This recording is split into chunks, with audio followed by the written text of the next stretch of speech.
Hello, everyone. I'm delighted to have Professor Faisal Devji back with me tonight. And we are joined by Dr. Musadik Malik, who is a senator in Pakistan and has been a minister with the government of Pakistan, has advised many governments. And Dr. Devji, as you know, has been a regular participant in our shows here. Dr. Devji is a professor of history at University of Oxford, and he also directs the Center for Asian Studies at Oxford. He's also the foremost historian on South Asia. So we are planning to ask a few questions from Dr. Musadik Malik on his recent engagement with the government of Pakistan and working with the political party, as well as on the broader issues of democracy and political parties, development, and where Pakistan is heading in the coming months and years. So Dr. Devji, I would like to maybe start with your questions because I know you have many, and then I'll join in later. Thank you very much, Raza, and a pleasure to make your virtual acquaintance, Dr. Malik. Pleasure. You know, looking over your career, it's a career that is occurring at a very turbulent time in Pakistan's history. But I think to myself that turbulent times are better in democratic terms than the peace of the grave that is offered us by dictatorships. So I think it's also a very exciting time in which you have participated at very high levels of Pakistani politics, under caretaker prime ministers, as an independent, and of course, as a member of the PMLN. The first question I want to ask you actually has to do with political parties. Now we're speaking at a time when the two main political parties, opposition political parties in Pakistan, seem to have entered into a kind of alliance for the cause, as they say, of democracy. And I wanted to ask, how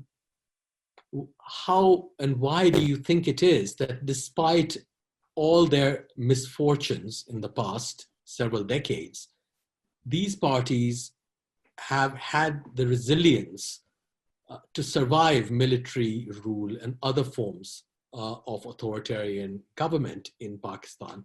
You know, we are often told that political parties survive in Pakistan due to the support that they receive from the military. But I tend to think of this as an irrelevant point because every political party has to engage with the army. What interests me is the survival skills. Despite attempts from Ayub Khan's basic democracies to General Musharraf's attempt to repeat that experiment and to create indeed new parties like the PMLQ. How do you explain the resilience of these and the survival of opposition political parties in Pakistan? So first of all, you guys scared me with the word, we're going to talk about democracy. And then you made a quick mention of grave and peace and grave, and that scared me even more. And then you finally kind of attacked me with the most dangerous questions of all. How have we survived, or have we? Look, I personally think that democracy in itself is a noisy process. The Latin root word for democracy is the law of the mob. And therefore, if there is a party, to the extent that we are, and People's Party is also there, and to the extent that these are mobby parties, so to say, they listen to the voice of an ordinary person. And we are not looking for geniuses. We're not looking for people, your students or your postdoc students who would come and sit in the parliament and they would speak the language that is spoken by the elite, which makes it the law of the elites, which would be aristocracy of sorts, or other systems such as the Chinese system or many other countries, where the elites and the selected few are brought into the house and they try to make sterile decisions. Decisions that in a textbook sound very good. So if you want to see how the government should be run, you need to read a $45 textbook or £45 textbook, and that will tell you how demand moves and how supply moves and what is the market clearance point. But these parties are real to the extent that people who are shopkeepers, people who are construction workers and developers, they come into the political process, and what they bring to the parliament is noise. What they bring to the parliament is what people want, not basically what the theories say, not what the books say. And then it's a negotiated process, or the process of negotiation through which the voice gets heard.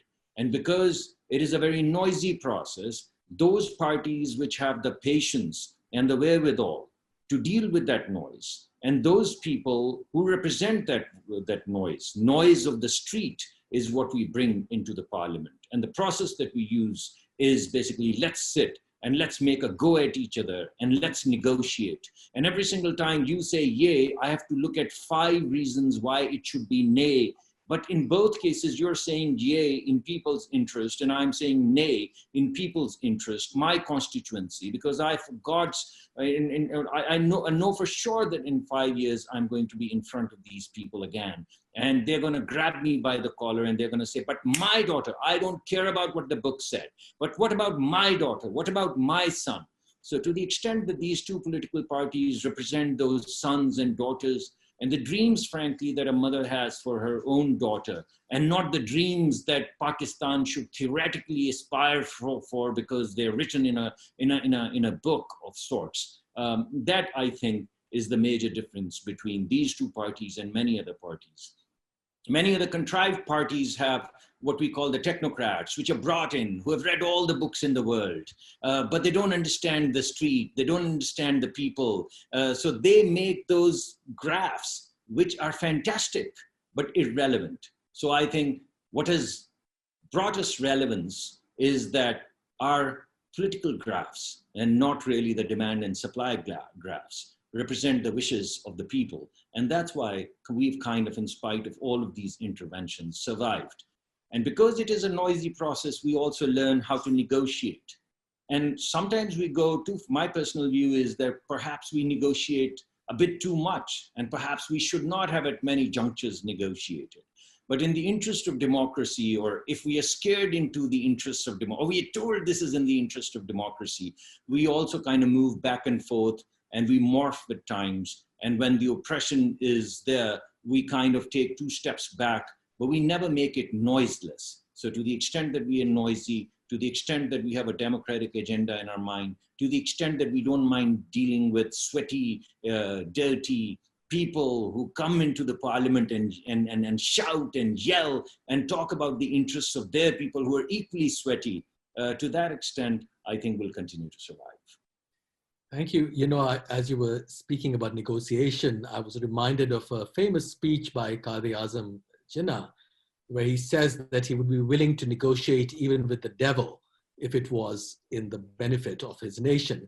Now, speaking of negotiations, the relationship, the new relationship between the PMLN and the PPP, who are otherwise constitutionally natural rivals in a democratic setup, is an interesting one, because the 2 precedents I know of that would bring constitutional opposites together are, of course, an anti-colonial umbrella on the one hand and a wartime emergency on the other.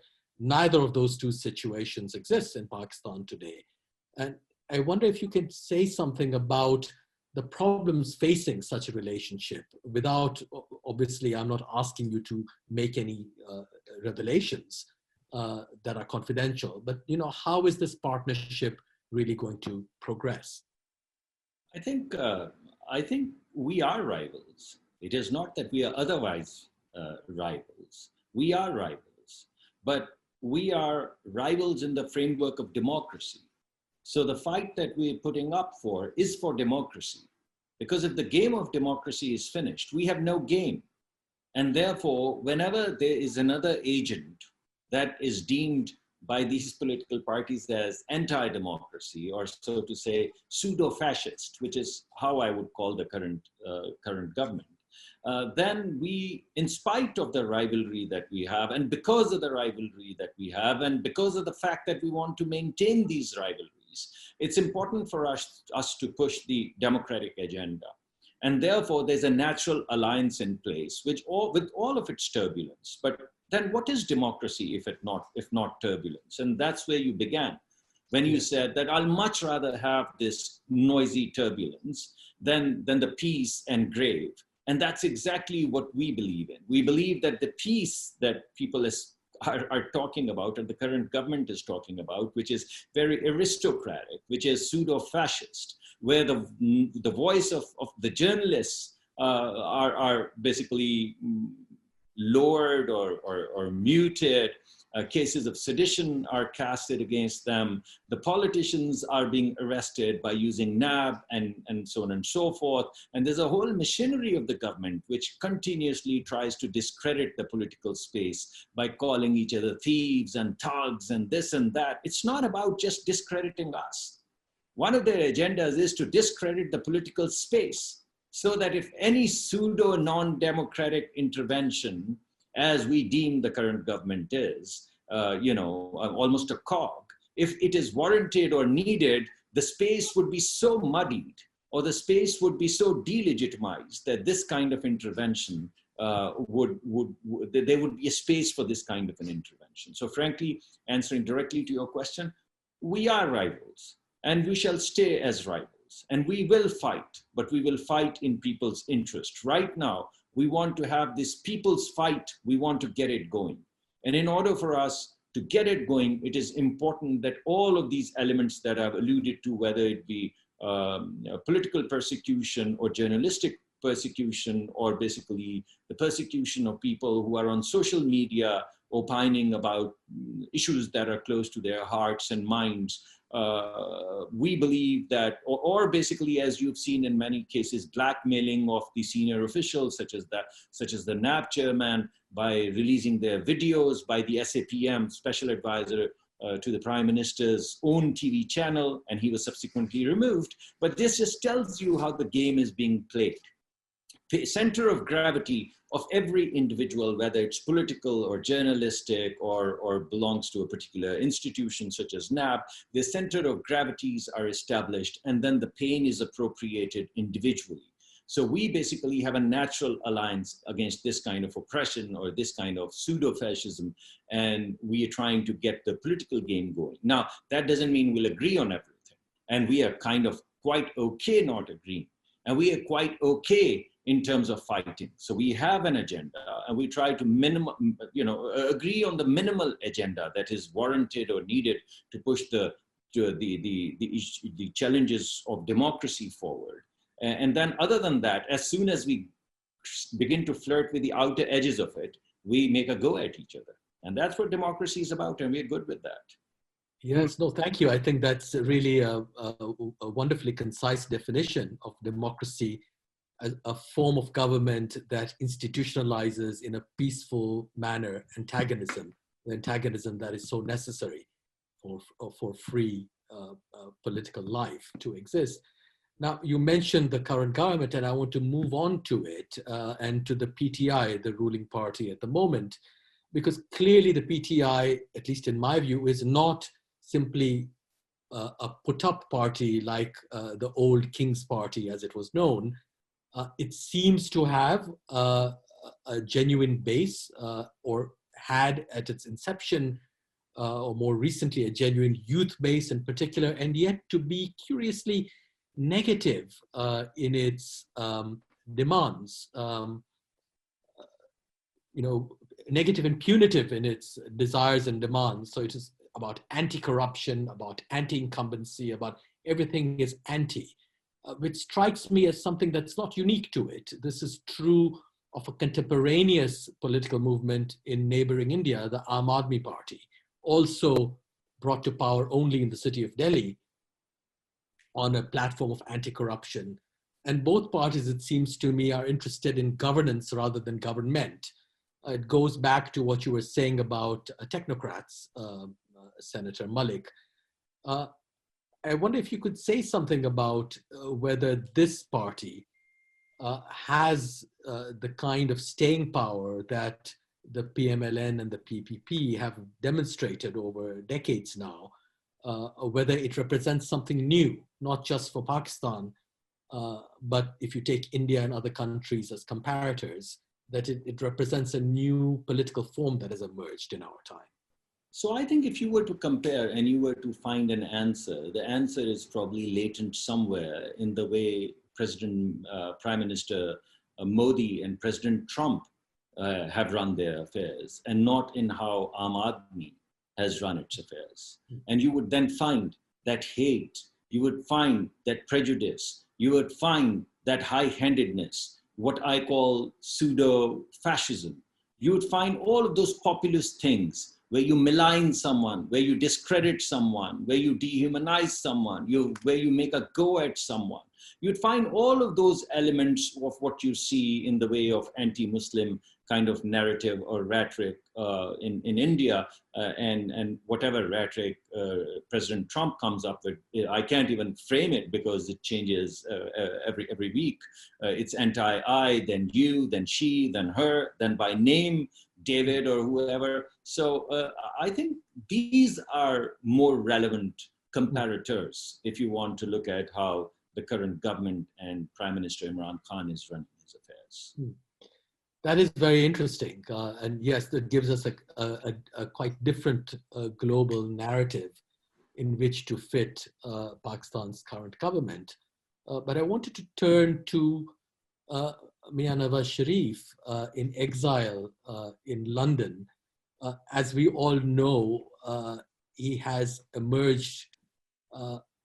I was telling Raza just before we began this interview that he's on fire. He has made, as we know, 2 important speeches that seem to have changed the political debate in Pakistan. And I wanted to ask you about him because on the one hand, of course, going into exile is something that Mr. Sharif has done before, though he's done it in the Middle East and not in the United Kingdom, as had Benazir Bhutto in her time. But these Middle Eastern exiles had not resulted in this kind of statements, this level of political intervention that we see Mr. Sharif operating with at the moment. I just wonder whether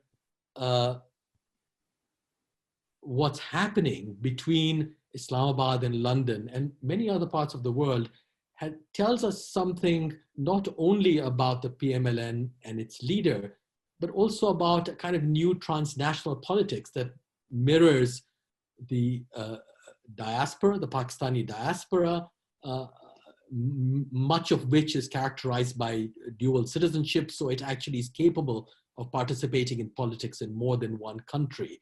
Do you think something like that is going on? And quite apart from that transnational context, what do you think the future holds for Nawaz Sharif himself and therefore for Pakistani politics, if you can venture a guess? I think it's a nuanced question and a complex one.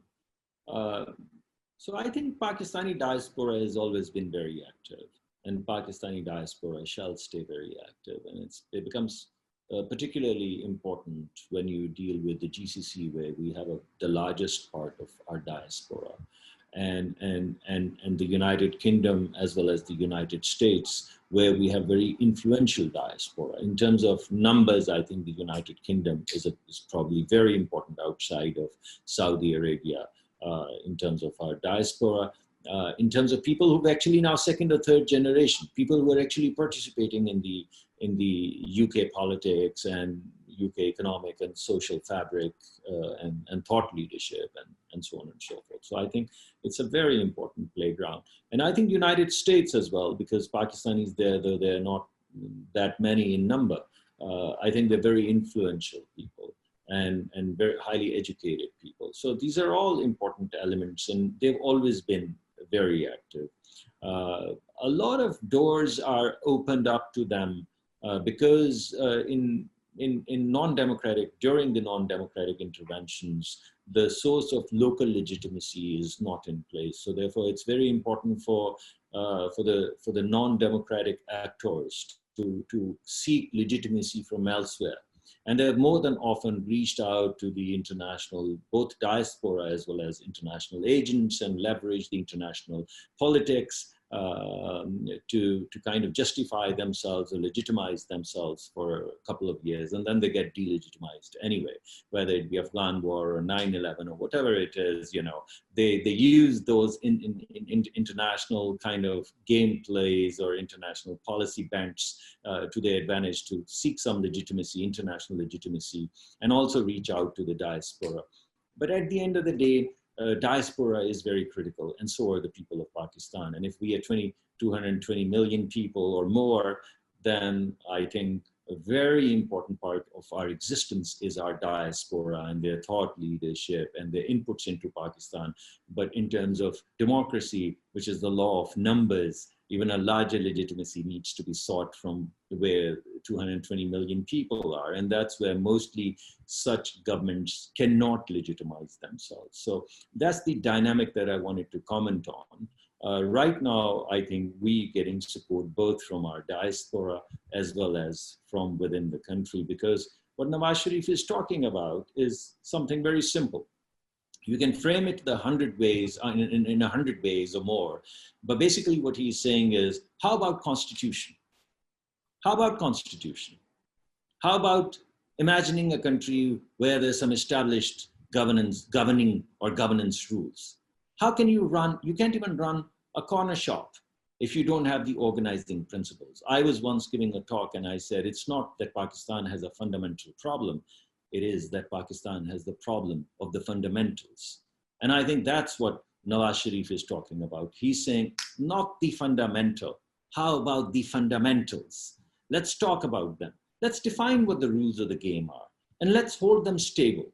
And even if you look at it purely from the economic perspective, the transaction cost would go down because people would know that they can now plan their economic lives, their social lives, and their political lives with some level of stability and predictability. So I would know that if I want to do politics, then here are the rules of the game, and I'll have to play them by these rules of the game. And if I want to set up an investment which is going to yield benefits to the people of Pakistan in the way of transfer of, in the way of innovation, in the way of transfer of technology, in the way of employment, in the way of value addition, in the way of exports, here are the rules of the game, and I feel comfortable enough to invest, 10 billion rupees or $10 million in Pakistan, because I know that after 3 years, once someone dislikes someone or someone likes someone or someone on a whim can just throw some, political framework out of the window.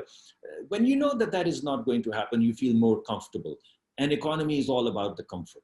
Economy is all about political stability and predictability, political and economic stability and predictability. And what these rules of the game that he's calling constitution, what they bring forth are those organizing principles. And that's what he's talking about. And he's saying, guys, how about coming back and, first of all, how about complying with what we have? And how about, as is the genius of all constitutions, the provision of change, making it better, but stable. Better and not erratic, better and stable. So I think the message that he's bringing forth is a very simple one. And I know it's being framed in 100 different ways. And he gives these examples where he says, look, here was a disruption. Look, here was a disruption. Look, here was a disruption. Look, here was a disruption.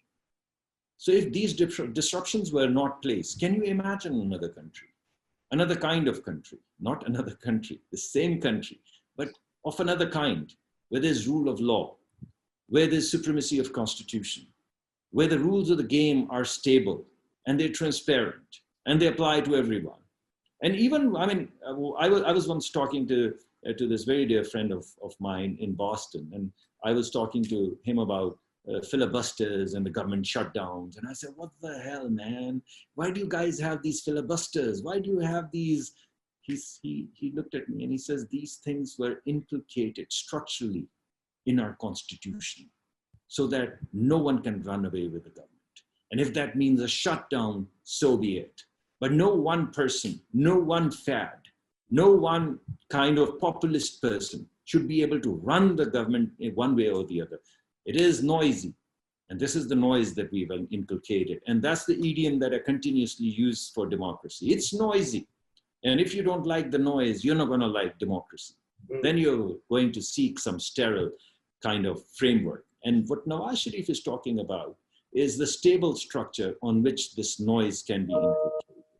And I think that's what his entire message is all about. And he's done 3 speeches in that regard. He's given a number of examples, and people are more worried about the examples rather than the message that he is putting forth. Yeah, so, yeah, go on. No, I just wanted to say, thank you for that. You know, it struck me as you were speaking, how Nawaz Sharif is the first politician in exile whom I know of, certainly a Pakistani leader, for whom exile, this particular exile, temporary, as we hope it is, has been a sight not of weakness but of strength. That he has managed to participate freely in the political process precisely because he doesn't have to deal with the minutiae that he would have were he in Islamabad. And it reminds me in a way of one of Allama Iqbal's speeches just before he died in 1938, where he actually says, he's speaking, I think, to the Muslim League, and he says, well, you know, it's precisely because I'm outside, I'm not one of you for the moment that I can say these things. So that temporary period outside the beast, if you will, really allows for something that Mr. Sharif has taken full advantage of. And I think it's really unprecedented. But I want my last question, and then I know Raza, you want turn over to Raza, is just to note the apparent paradox, but perhaps it's not a paradox, that to go back to what you were saying, Senator Malik, all around the world, you mentioned India, you mentioned the United States, and there are yet other countries where we see democracy at risk. In this context, what we see happening in Pakistan looks paradoxically hopeful, a movement in favor of democracy. And as I said, it's only apparently paradoxical. It's only paradoxical if you think Pakistan is not capable of such a future. And my last question, therefore, is, you know, some words on this apparent paradox or irony of a democratic experiment beginning at a time when democracy seems to be under threat elsewhere. Look, honest to God, I don't think democracies are getting shaken. I think democracies are getting tested. That's it. That's how I look at it.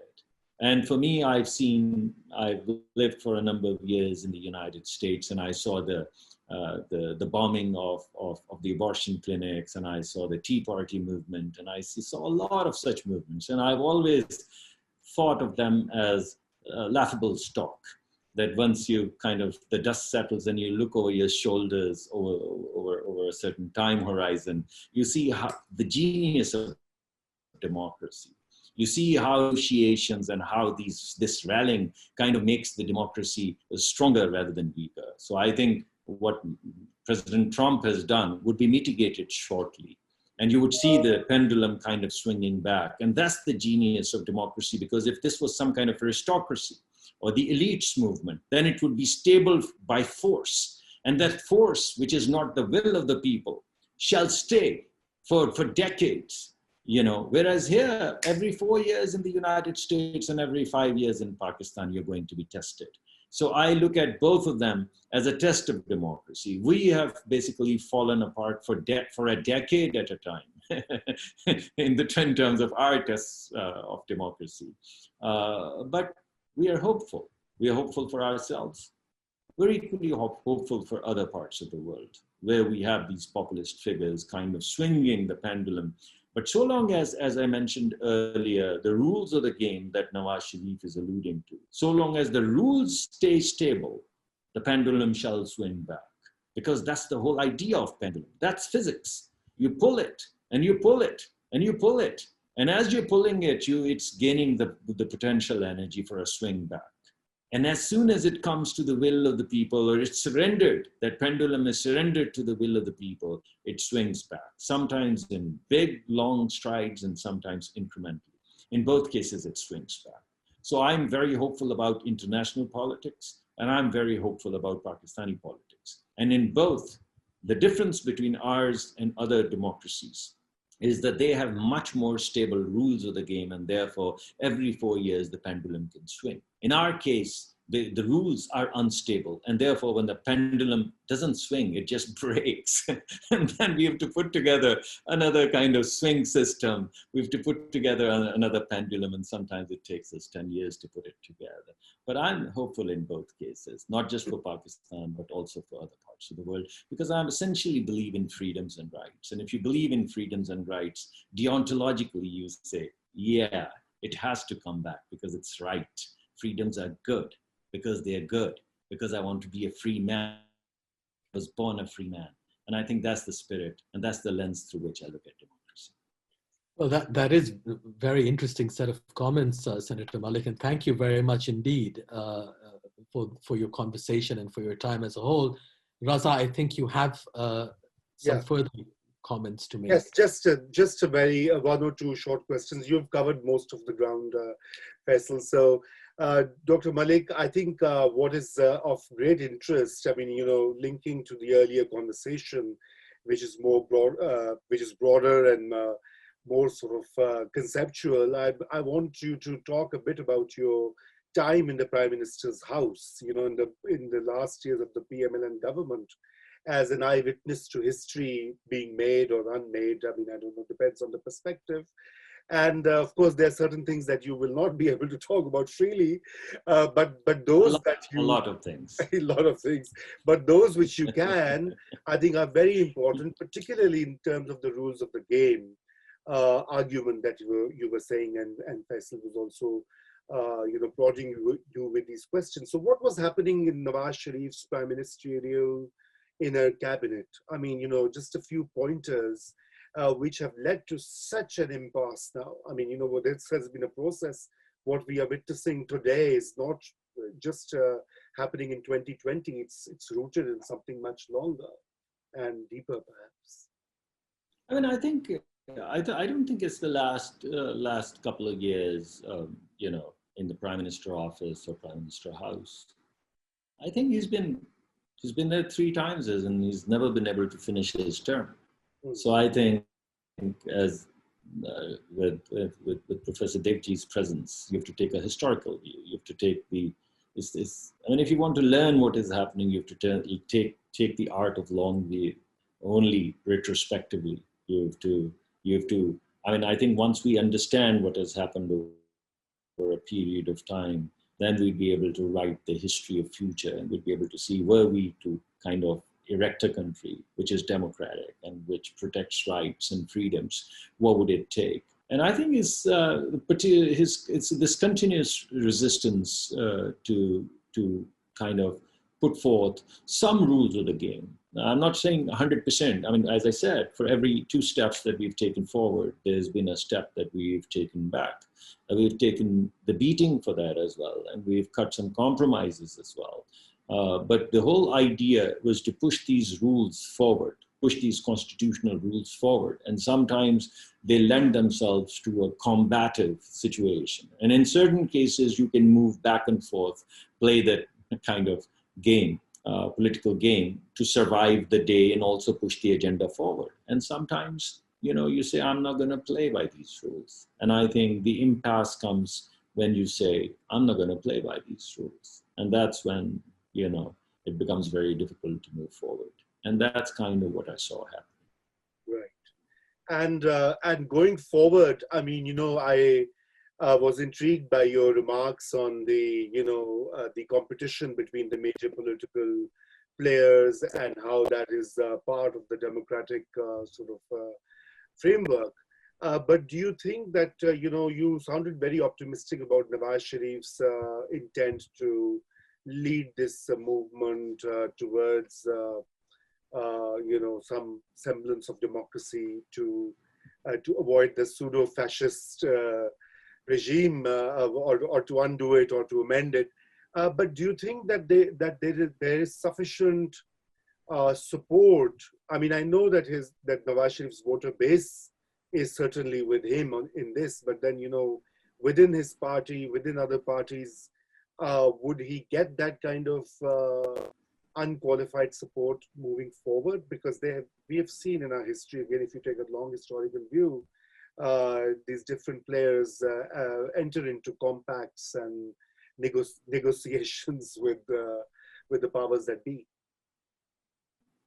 Yeah, look, I have two answers to your question. The first is that I have hope. So I think the answer is yes. So that's basically the simplistic answer. Now I'm going to give you a theoretical answer. In the larger scheme of things, why are you having this program? Why are you asking me these questions? Because he's ruffled some feathers. He said the unsaid, the unsayable, so to say. So you said, oh, how about checking out what he's talking about? Why is he in your imagination? Why are you not talking about someone else? There are many people whose hands have been held by, as you call them, powers to be, and they've walked them for decades at a time. So why are you not talking about them? Because they're not in your imagination, and he is. And politics is all about being in people's imagination. So in the larger scheme of things, honestly, as I said, I'm hopeful. But even if you lose, so what? This conversation has rolled, hasn't it? Yeah. And that conversation is immortal. This conversation is consequential. This struggle is consequential. And I think that is the more important and more pertinent answer. We may win it. We may lose it. I'm hopeful. I think the rules should be set. I think it's in the interest of the country that rules be set. Whatever those rules are, and they're transparent. And then in perpetuity, they're observed to the extent that they're relevant. And then changing them is made difficult through constitutional amendments, but changing them is made possible through constitutional amendments. So I think as our times would change, we'd evolve with those times. We'd make the changes that are necessary, but necessary for what?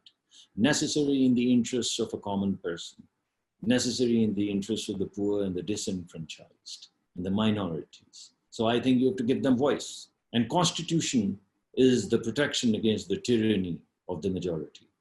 And I think we'd like to bring it forth. We'd like to have the majority mobby rule, as I called it.